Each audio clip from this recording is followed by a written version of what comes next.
There we go.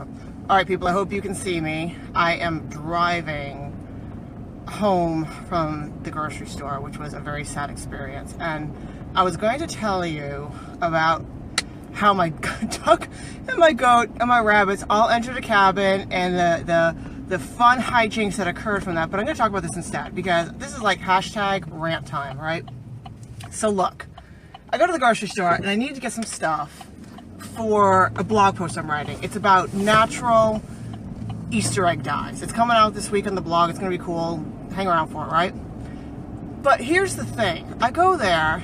These are simple ingredients. I'm looking for red cabbage, red onions, and beets. We're trying to make red dye, right? This is really cool stuff because it's like, you know, historically how people used to like dye stuff, right? So it's pretty neat stuff. So, and these are pretty straightforward ingredients in the US, right? Like, you shouldn't have a problem getting them. They don't have any of these ingredients, right?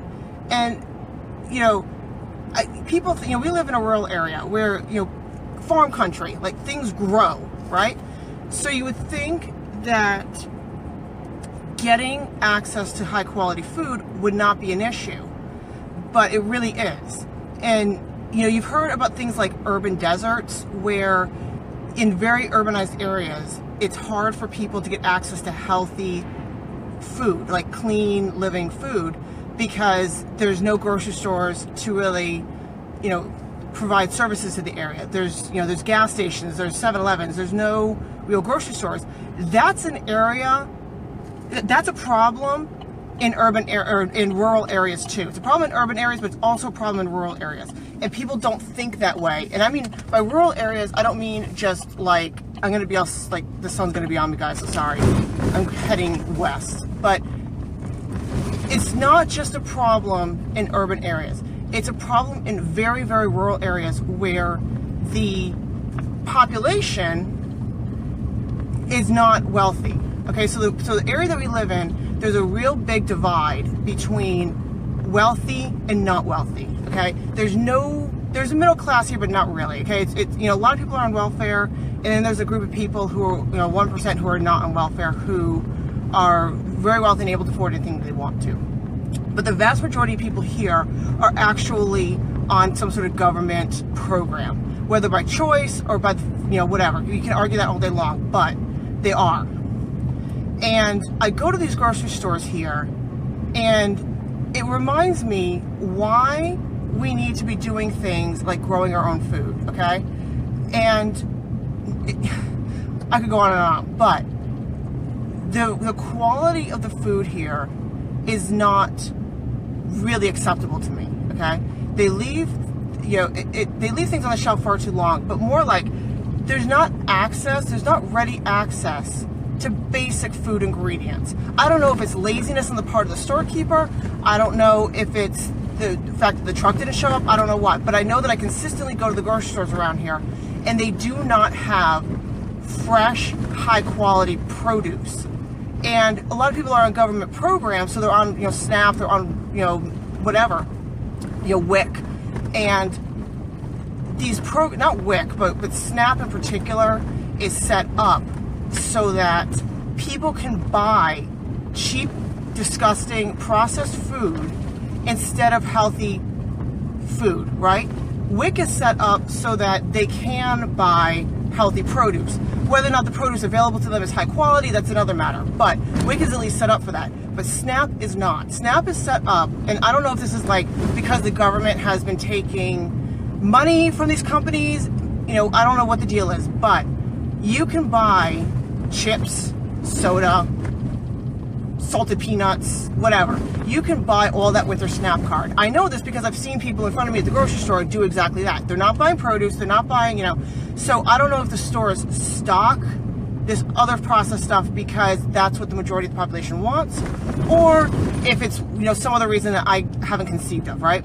You know, but the bottom line is that in a lot of rural areas, at least in this rural area, getting access to high quality food at a very local level is not easy, right? So if you're not growing your food, if you're not taking the initiative to do that for yourself, there's no guarantee that somebody's going to do it for you.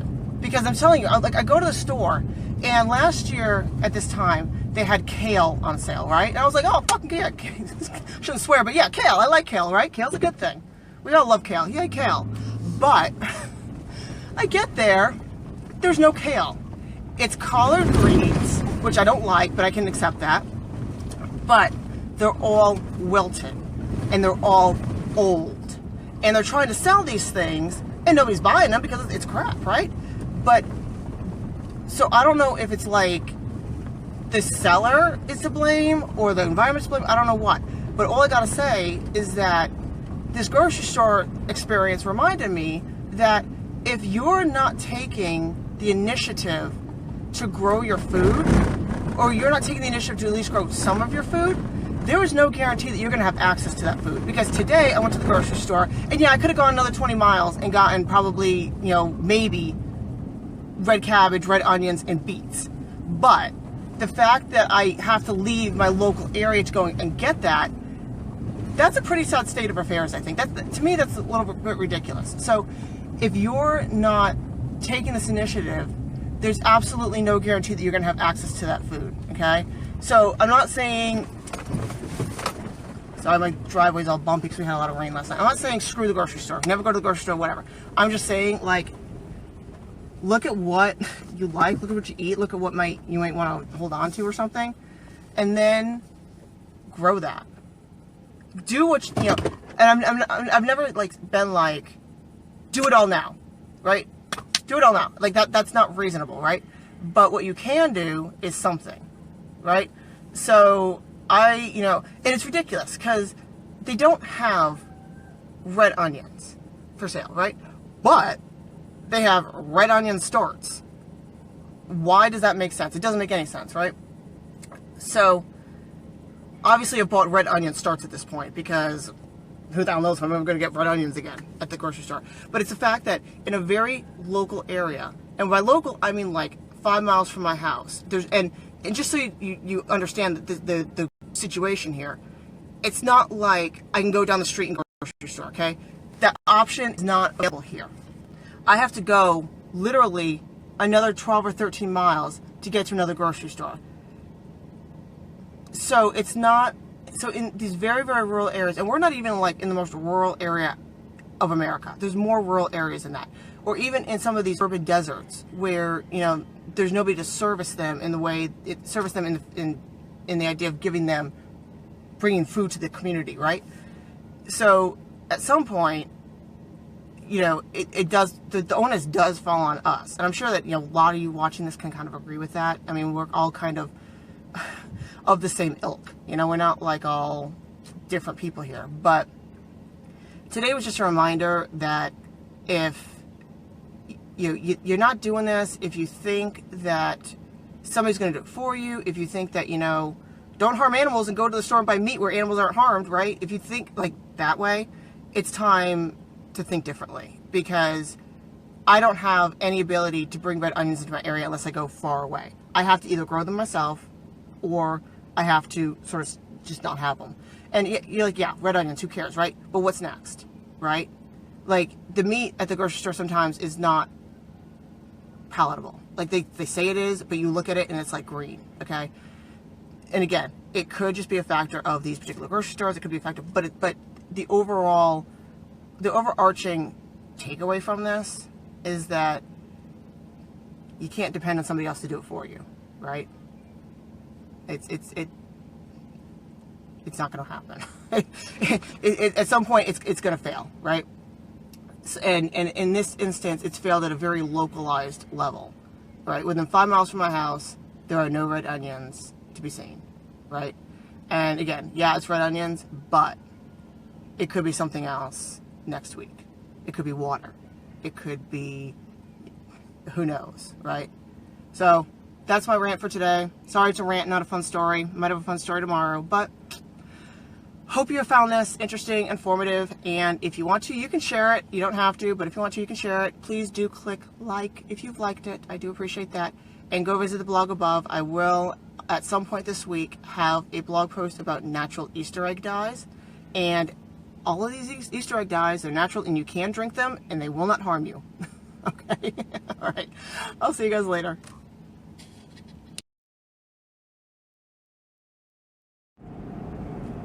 Hello, everybody. I am live again. I'm sure you have missed me. So, I was going to go live yesterday, but something happened. Of course something happened, because nothing can ever just go smoothly in life. It has to just be this crazy thing. So, for those of you who don't know who I am, my name is Homesteader. I am the founder of the blog Frugal Chicken. There's a link above if you want a free companion planting guide. If you like this live stream, please like it and please share it if you think it's helpful. So, I was going to go live yesterday, but I got off the phone with somebody I was talking to, and I get this red alert from my husband, Larry, that there is going to be a tornado. We're under a tornado watch, right? So I have more tornado stories. Normally we don't have tornadoes this time of year, but because it was kind of like a wonky winter and it's been kind of like a wonky weather year, we are now having tornadoes. So this was a pretty bad one. We did not personally get struck. I think it just blew over my smoker again, and that was kind of it. But, stupid potholes. But, it hit like 12 miles north of us is where it hit. And apparently there's a lot of damage. I don't know, I haven't been out there to look. But it got to the point where, normally, like, my husband, he's not really, like, one of these super red alert, like, for no reason kind of people, right? There's got to be something pretty big going on for him to be concerned. So it got to the point last night where he was like, we're watching the news, and he's like, this might be really an issue for us. Like, there's 100-mile-an-hour winds going around. We're like looking at the radar, and the radar says that we're like underneath, so we weren't gonna get hit by it. But just what was going outside just was not looking like it was gonna be good, right? Then all of a sudden we hear all this hail, right? So we think we're out of it, we think we're past it, and we hear all this hail. And for those of you who don't know, hail in the middle of, like, when we don't normally get hail is kind of really an indicator that there's going to be a tornado. It's just one of those indicators, right? Like the yellow sky is an indicator, hail is another indicator. So we're sitting there like, we need out, like, what are we going to do? Like, this is it. We got to, like, figure something out, right? So we're at the point where we're, like, getting the kids dressed. I'm looking at him like, where are we going to go? Because we've lived here for many, many years, and we've never actually had a tornado issue. We've had tornadoes touch down. We've had, but we never have, like, had, like, the big one. I'm looking at him like, I'm used to hurricanes. Like, I come from hurricanes and earthquakes are what I'm used to. I'm not really used to tornadoes, so I know what to do in those. But I'm looking at him like, where are we gonna go? What are we gonna do? Like, how is this gonna work? We got two little kids. What's gonna happen here? Basically, what it boils down to is that we didn't have a plan. Like, we did, but we didn't. He's like, I guess what we'll do is we'll just go under the house. And I'm like, I don't know if that's the best idea, right? Like,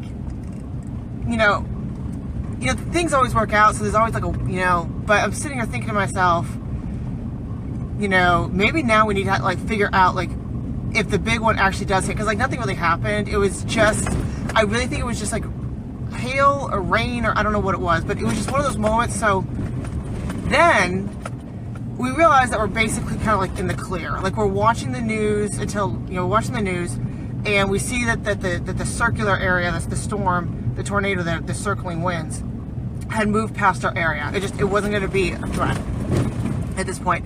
And so what we were left with was just big wind gusts, right? So then the electricity goes out. And we're sitting here like, so our electricity is controlled. We're not off grid.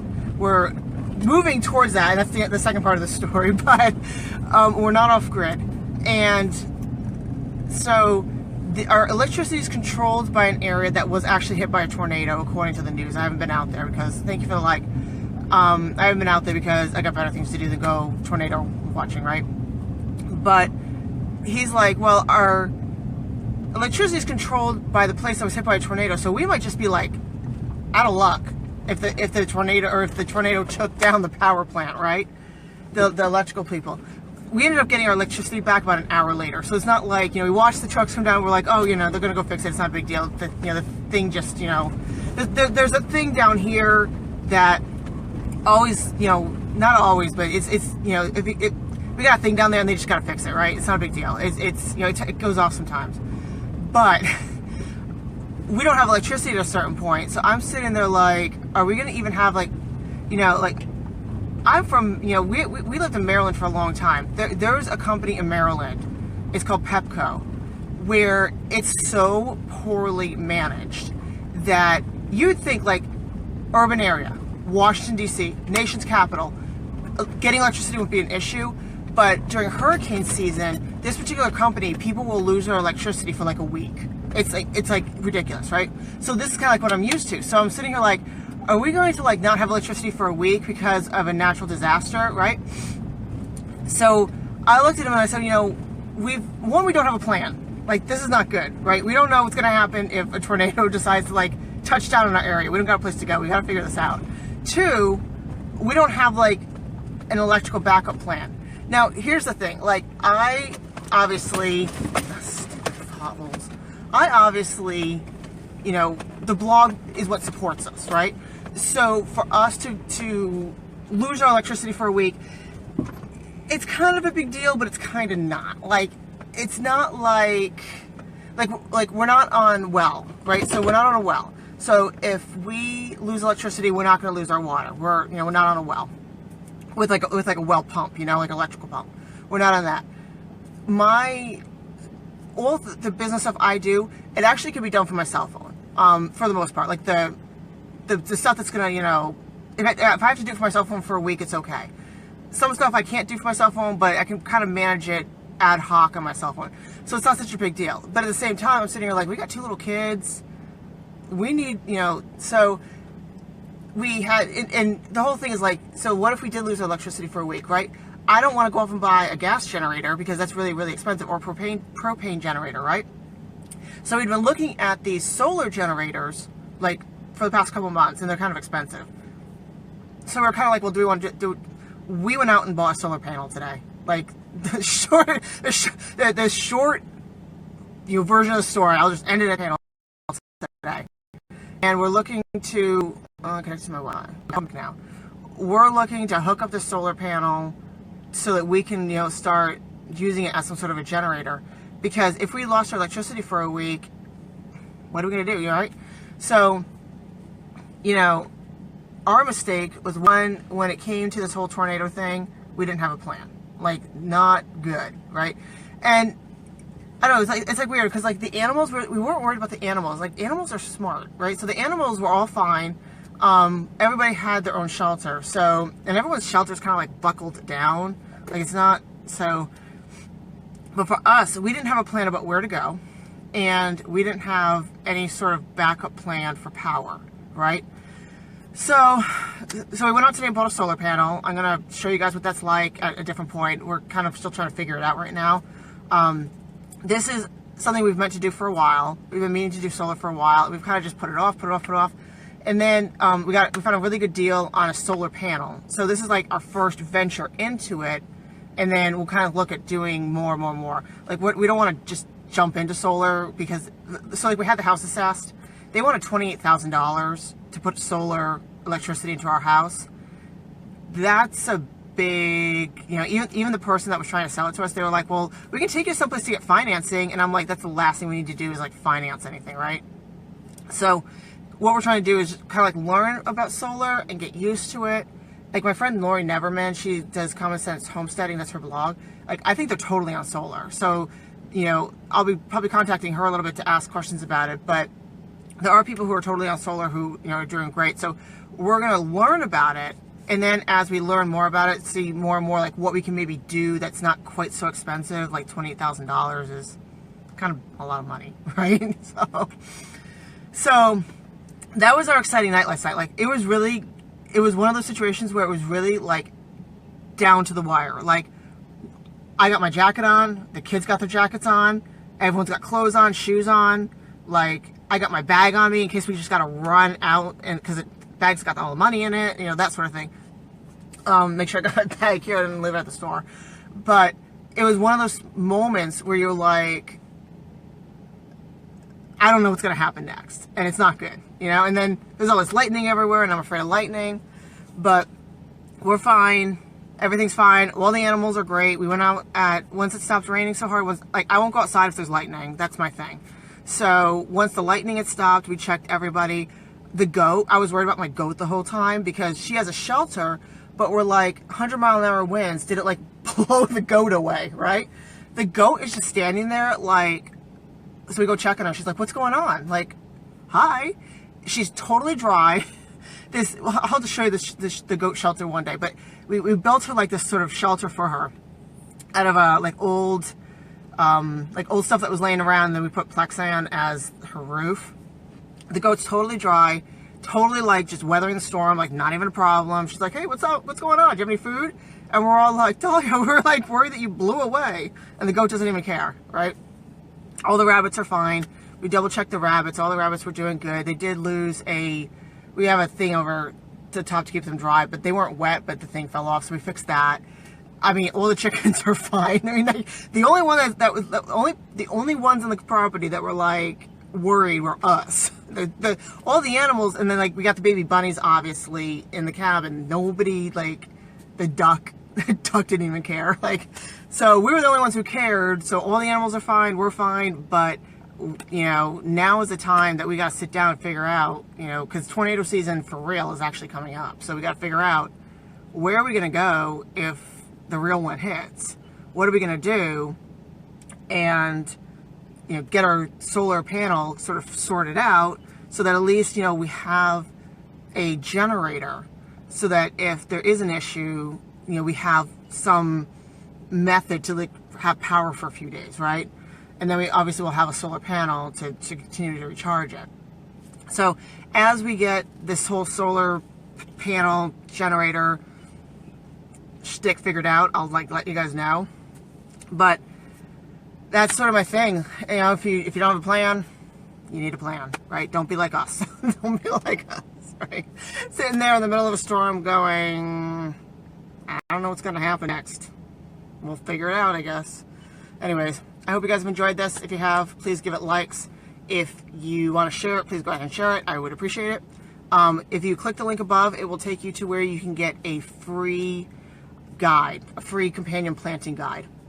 If that's, you know, sort of your thing, you want to have a garden this season, companion planting makes everything a lot easier. Everything, you know, grows a lot healthier. So you can go grab that companion planting guide above. Thank you for watching. I appreciate it. Bye.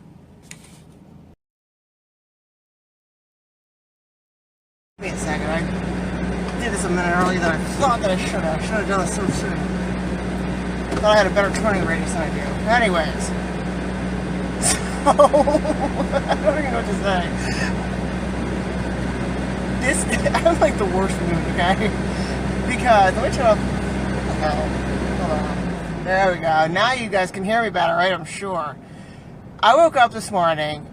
It was 70-something degrees. It was like 80 degrees yesterday. Shorts and t-shirt weather, right? I don't wear t-shirts, I wear tank tops. But, you know, you get the point, right? Warm. Wake up this morning. There's more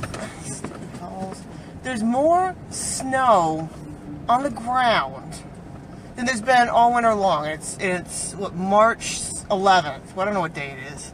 It's Saturday. I know it's a Saturday. I know that much. But there's four-wheel drive is like. Anyways. I gotta put this back in two-wheel drive. I hate that sound when it turns. But there's more snow on the ground than there's been in over a year. Like, we had no snow this winter, and today we wake up, snow, right? So I'm sitting there like, I planted all this stuff. Like, I planted cold weather crops, so it's okay. Like, I planted radishes, I planted beets. So, you know, we're doing okay, right? But at the same time, I'm like, great, I gotta feed, and it's cold outside. So, it's been like dreary all day. Like, it's been like no sun. So it's been kind of like rainy and kind of like slushy and kind of like snowy. But almost everything's dissipated now. And I think tomorrow it's supposed to be better. But I just spent the last half an hour trying to find my duck. Okay? So Miss Piggy, who if you don't know who that is, you haven't met her yet. She's this potbelly pig that I got it a number of years ago with the idea that, like, we would do something, like, food-wise with her, and that never happened. Like, Larry burnt the barn down, and I haven't told you guys the story, but we had this huge barn fire a couple of years ago. I ran into this fire, and I mean, like, 5-alarm blaze, cops called, you know, it was like the thing in town, right? The most exciting thing these people have experienced in years was my barn burning down. I had to run in there and grab Miss Piggy and pull her out because she wasn't smart enough to realize if there was a lot of smoke, maybe want to get the hell out of Dodge. She wasn't smart enough to realize that. She's a nice pig, but she's not too bright. Anyway, so I had to go into this burning building, and if you've never run into a burning building, it is hot, and it is smoking, and I'm screaming, trying to get this damn pig out of there, right? So anyway, so after saving Miss Piggy from the fire, I didn't really have the heart to do anything food-wise with her because, let's face it,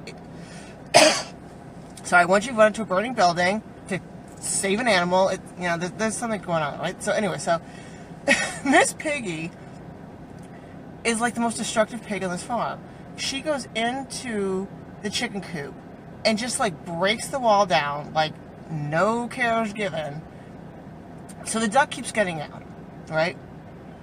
And I just spent half an hour looking for this duck. And Larry's like, the great outdoors is out there. That's what you're looking at. It's the great outdoors. And I'm like, you think I don't have anything better to do than stand around and stare at trees, right? No, I'm looking for my duck, right? So I can't find this freaking duck anywhere. Now, the thing you have to know about this, too, is I have, like, Mr. Magoo level vision. It's not good. As I'm aging, I need reading glasses. I don't see very clearly. And the duck is brown, right?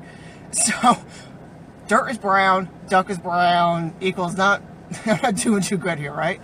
So I'm sitting around looking for this duck, and I finally find her. And the reason I'm looking for the duck is because I don't want her to get eaten like every other duck that's been on our property. I like this duck. I like having duck eggs. She's finally laying duck eggs. I'm like, you're not, you know, coyotes are not going to be taking my duck, right? So I finally find the duck, and what she's doing is she's hanging out with this rooster. So the duck has figured out that if she's by herself, she's more likely to be prey to something. And I don't know, like, I don't mean like she's cognitively, intellectually figured this out. I mean like the series of events has led her to the conclusion that if she hangs out with a rooster, it's inherently a more secure environment, right? I don't know why, because these roosters aren't that great, you know, at getting rid of predators, but, you know, something about it, you know. So the duck has found security with this rooster. So she's wandering around the yard with this rooster in tow. Never in my life have I seen anything so ridiculous as this duck waddling around and this rooster prancing around like he's, you know, king of the walk because he's got this duck as his girlfriend, right? So the duck has found love. So I don't have the energy right now to go chasing after this duck and this rooster because I know it's going to turn into drama, and it's like 5 p.m. here. So I know that like in an hour they're going to be in the coop anyways. I can go pick the duck up and put the duck, because you know the duck can get out of the coop. She can get back into the coop. Believe me, I've seen her do it 100 times. But I've always been able to like capture her and put her someplace safer. But today, you know, it's muddy out. It's raining out. I don't feel like chasing a duck in mud, and I'm wearing my husband's shoes because my shoes have a hole in them. My boots have a hole in them, and I don't want to get water on my feet. I've got to go buy new boots. It's just something we got to go do. So I don't feel like sliding around in mud, chasing after this duck that's in love with the rooster, wearing shoes that are too big, having to deal with horses running around me at the same time because they have to get involved in everything. Sorry. So it's just been this very interesting series of events. But I'm a little bit surprised that this duck, I mean, has figured out that if she hangs out with the rooster, I don't know, it's interesting, you know, that I guess somehow she feels safer. I mean, I guess. I don't know. Sorry, somebody's like messaging me something that I don't want to know about. So, and yes, the rooster is having his way with the duck. And that has to end. Like, so this has only been going on today, but we've had ducks have issues before with roosters that were like, because roosters are on their backs and ducks are not shaped the same way as chickens. I don't know what the deal is, but the rooster is having his way with the duck. And I'm like, this has got to end. This is not good here. We have had interspecies romances happen on the farm. The best one was the pig and the goat. So the pig, I swear to God, the goat used to live in a house. We had a goat house, right? It was this old shed, and the pig got loose one day, and it went into the goat house, and it was like a perfect place to keep that pig because we didn't want to keep him with Olivia because Olivia was getting tired of him. She kept escaping, and then he kept escaping. So Olivia got tired with him. So we didn't want to keep him with Olivia anymore. He needed his own space. He needed a bachelor pad, right? So he ran into the goat's pen in the goat house, and for a couple days that worked out well, right? It worked out great because the goat didn't really care. The goat seemed to be happy to have company, right? Other than the chickens, and the pig didn't care because the pig had like a place to hang out. And Larry's like, they're doing it in there, and I'm like, no, they're not. Like, they're not. Like, you know. And then one day, I'm sitting in our living room, and I'm hearing this. I'm hearing this like noise that like tells me that like the pig is being a pig, right? It's not good. And sure enough, they had to be separated. Like, there's certain things on this farm we don't allow, and what the pig and the goat were doing, I don't know what they were doing, but I wasn't allowing it, right? So we have had more interesting situations with interspecies romances than the duck and her rooster, right? But at the same time, the rooster and the duck, they need to be separated. So luckily, like, we have, you know, we've been building pens and stuff for these different animals we got running around. But they're not running around. They're all like, you know, but we need to like divide some of our, you know, like divide some of our animals that are paired together. It's just good husbandry, right? So, you know, these animals aren't doing anything naughty, right? They just need to be separated because it's just space issues, right? Got ahead of myself there. So I think we're gonna have a space for the duck. She needs to have a safe space. I don't like her wandering around. That is like, definitely not. Because ducks, unlike chickens, so like chickens can fly up, obviously, right? Ducks really can't. Like, they've been bred to be too heavy, basically. Not all of them, but a lot of the species, they've been bred to be bigger, so they can't really fly that well. And obviously, a duck. So I was looking to make sure that the chicken wasn't bothering the duck over there. The chicken's bothering another chicken. But anyways, ducks can't defend themselves as easily as chickens can.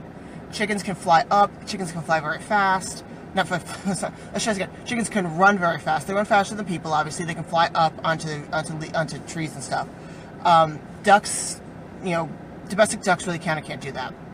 At least our duck doesn't. So they're more likely to be, you know, picked off by a predator.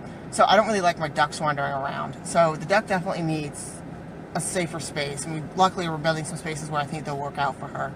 But interestingly enough, I just thought that was really interesting that the duck figured out that even though the rooster is not her species, obviously, that she's inherently safer with him. I don't know. I thought that was just really, really interesting that the duck had figured that out. I don't know. Maybe I'm just weird. Anyways, I hope you enjoyed the story. Sorry it was kind of gross. That's farm life, right? Anyways, guys, if you have liked this, or if you like this video, please like it or give me a heart. You can share it if you want to. Feel free to share it if you want to. You don't have to, obviously. They're kind of weird stories. But if you want, there's a rooster in my rearview mirror here. He's like flapping his wings. Anyways, if you want to share it, you can share it. There is a free companion planting guide above. Feel free to get that companion planting guide if you want to. And I will see you for our next Real Homesteader Stories whenever I do one. So, bye guys. Thank you.